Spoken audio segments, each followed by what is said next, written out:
ឥឡូវពួកខ្ញុំបានមកដល់ជើងភ្នំកលែនហើយ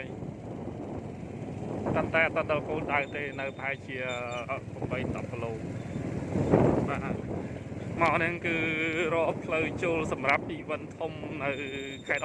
12បាទ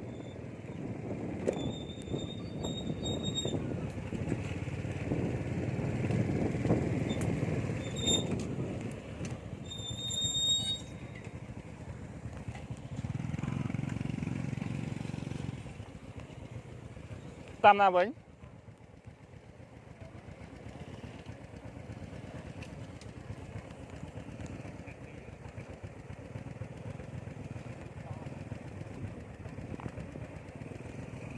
ទៅអត់កើតហ៎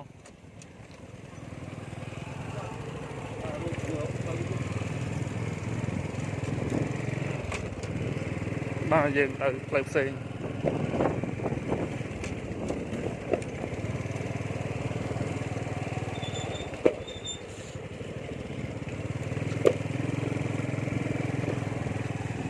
បាទវីដេអូនេះខ្ញុំអត់ដាក់ portrait ទេបាទខ្ញុំអត់ដាក់ landscape ទេខ្ញុំដាក់ portrait ដោយសារវាស្រួលកាន់ទូរស័ព្ទបាទយើងទៅគោលដៅផ្សេងហើយផ្លូវមាញ់ហ្នឹងគឺតាកើតបាទវាផុស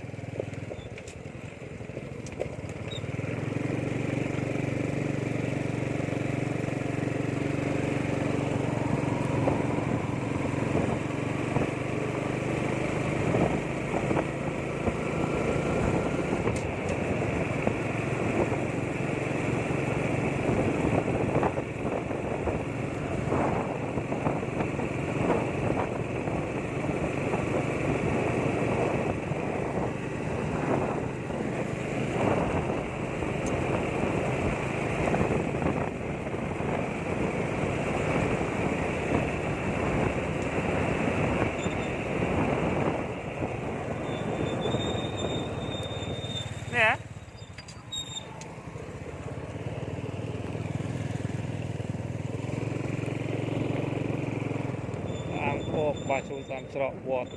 សាលាបុណ្យអង្គពុទ្ធលោកសាសនាបារមីភ្នំកលែន